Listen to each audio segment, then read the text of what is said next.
um assunto aí que eu já escrevi até um livro sobre o assunto, que é sobre criminalidade e corrupção, origens e solução, que só depende de nós.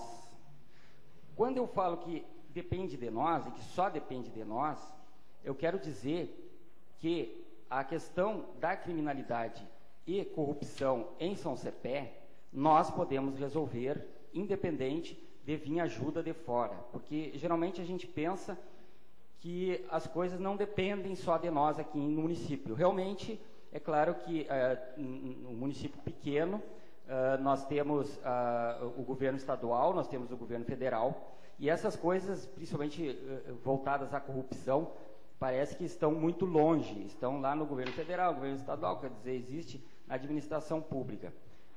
Na verdade, eu vou vou começar a falar nesse assunto sobre a origem da criminalidade e da corrupção.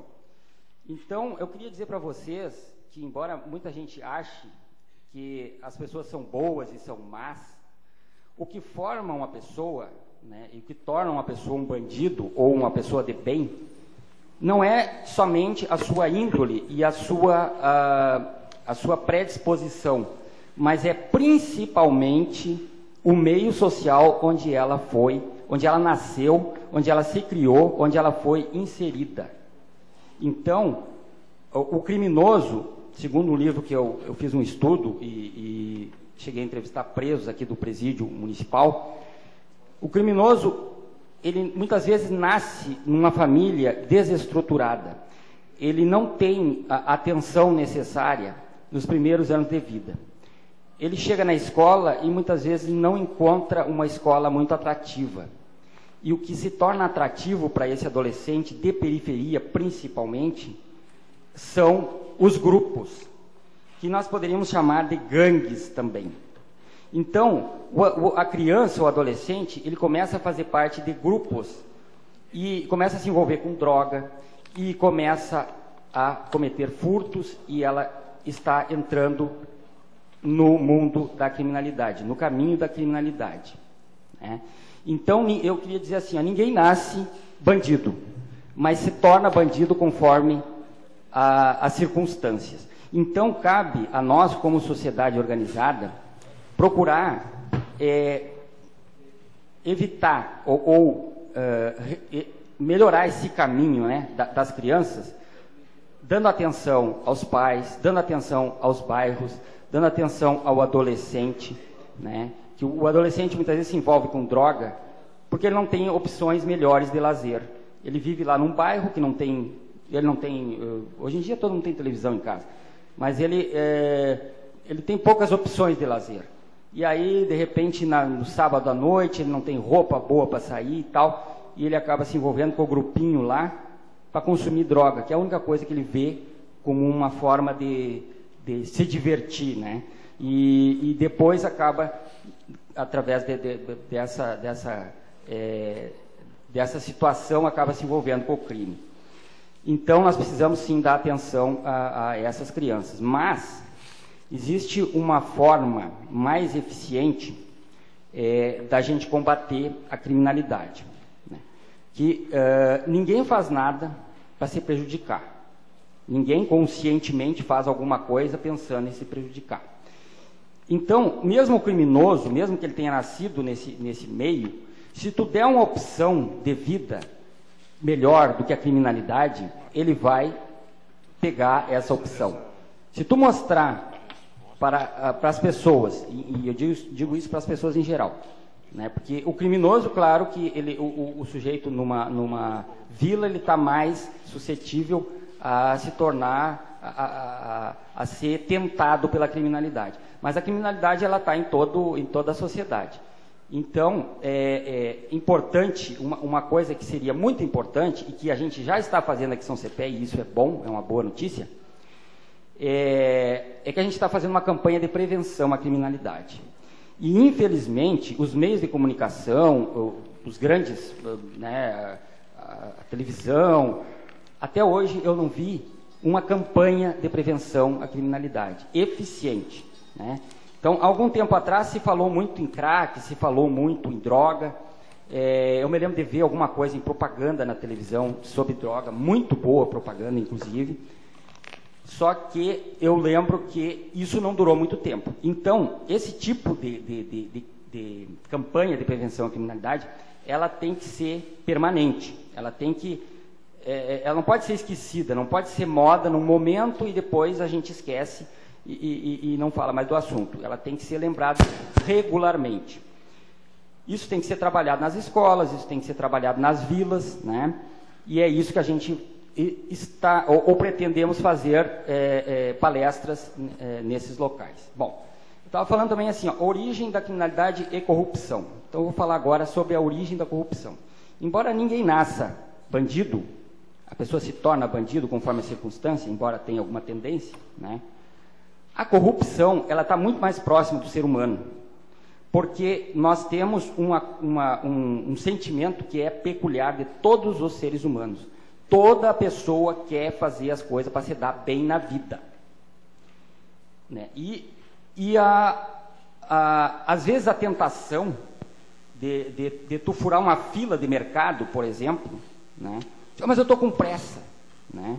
Então não deixa de ser corrupção. Então as pessoas fazem aquilo que acham que é melhor para elas, independente de que se isso está prejudicando outras pessoas ou não. Porque as pessoas têm isso na sua índole, digamos que no seu instinto, né, de sobrevivência. Então, a corrupção, eu poderia dizer o seguinte, é que nem aquela velha ditado popular que diz que a ocasião faz o ladrão. Então, para se combater a corrupção, nós não temos que esperar que apareçam pessoas perfeitas, porque pessoas perfeitas não existem. Nós temos que aprender a conviver com o ser humano, com as suas falhas e os seus defeitos.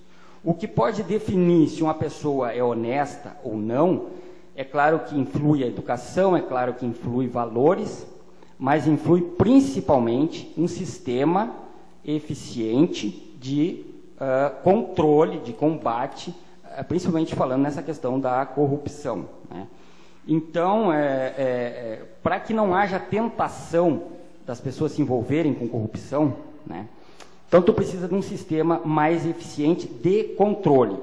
Já se está se fazendo aí várias leis e tal, o pessoal também fala que precisa de leis mais rígidas, punições mais rigorosas. Sim, tudo isso é verdade, mas acho que o mais importante, e é uma proposta que a gente está trazendo, e eu estou aqui em nome da Associação dos Consumidores de São Cepé, a gente está com um jornalzinho aí e que tem uma proposta que trata de uma sugestão que poderia sim acabar com a corrupção, porque ela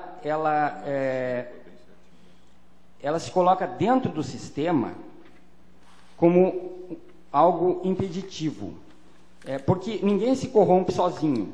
Tu precisa de um corruptor e de um corruptível, agora não sei se o termo exatamente é esse, mas tu precisa de no mínimo 2 pessoas para cometer uma corrupção, principalmente falando em administração pública, né?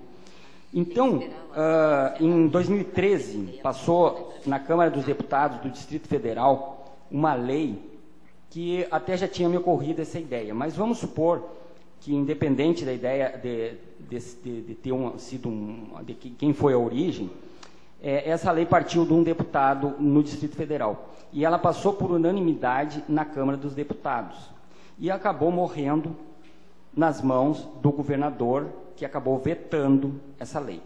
Essa lei, ela oferece um prêmio, né, dentro do sistema de administração pública, para quem ajudar a denunciar a corrupção. Então, veja bem, se você tem um sistema, né, ainda hoje eu estava pensando assim, ó, o ladrão, ele se esconde para cometer um crime. O corrupto também. Ninguém faz nada, ninguém comete crime, ninguém entra em corrupção, ninguém faz isso abertamente às claras. As pessoas fazem isso escondido por baixo dos panos, aquela coisa toda que todo mundo conhece. Então, assim, quando tu coloca um sistema que inviabiliza a corrupção, porque para ti conseguir se corromper, para ti conseguir fazer alguma coisa que que vai lesar o patrimônio público, tu vai ter que ter conivência de muita gente. E aí, quando tu tem um sistema que diz assim, não, peraí um pouquinho, mas o sistema oferece um prêmio maior do que a corrupção. Então não tem como eu me corromper. Porque se eu for querer, bom, fazer um esquema de corrupção para ganhar 50 qualquer coisa, eu vou ganhar 50 qualquer coisa para entregar quem está mantendo esse sistema, para quem está criando ou quem está participando desse sistema. Então, o que eu vou fazer? Isso mina a possibilidade de haver a corrupção. Então, eu vou, no mínimo surge uma dúvida de assim, bom, se eu vou ganhar mais entregando o corrupto do que me corrompendo, o ser humano tem essa fraqueza, ele se corrompe por dinheiro, por ganância, muitas vezes. Então, assim, quando tu usa a ganância a favor do combate à corrupção, tu inviabiliza a corrupção e tu acaba com a corrupção. E essa ideia, ela passou na Câmara dos Deputados de Brasília, do Distrito Federal, e não houve, eu entendo assim, que o que faltou para que essa ideia fosse adiante, é que essa ideia não partiu da sociedade, partiu de um político, um deputado, mas não teve a participação da sociedade, não teve o apoio da sociedade e não teve a cobrança da sociedade. Nós estamos apresentando essa proposta aqui em São Cepé, e eu acho que aqui em São Cepé a gente está tendo aí, através de um jornalzinho, que a gente está tendo uma boa repercussão com esse jornal, a gente está trocando ideias, inclusive tem algumas pessoas aqui que vieram aqui, até porque conhecem o nosso trabalho. Eu sei que muita gente não veio, até porque tinha reunião do Rotary Club hoje nesse mesmo horário, fiquei sabendo. Então, assim, mas existem entidades que estão nos apoiando, né?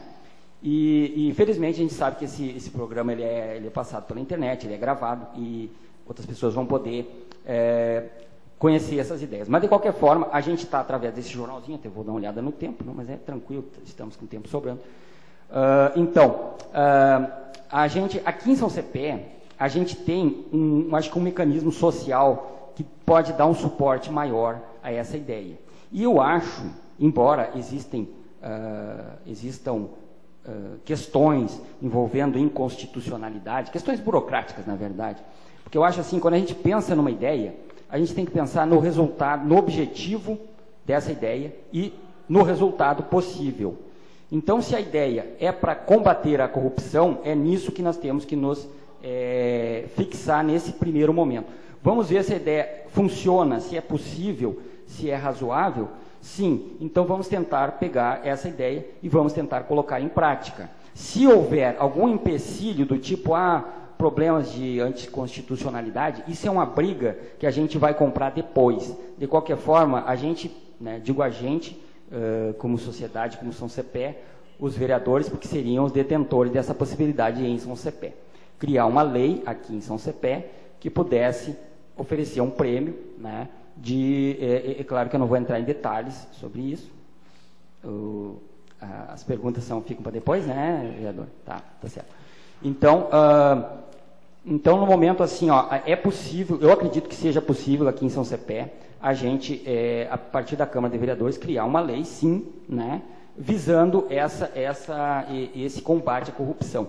E eu tenho certeza que se essa lei for votada na Câmara e passar na Câmara de Vereadores, mesmo que ela não possa ir muito longe, por algum motivo burocrático, eu tenho certeza que a gente já vai entrar no mínimo para a história de São Cepé ou regional, porque tem a RBS TV em Santa Maria.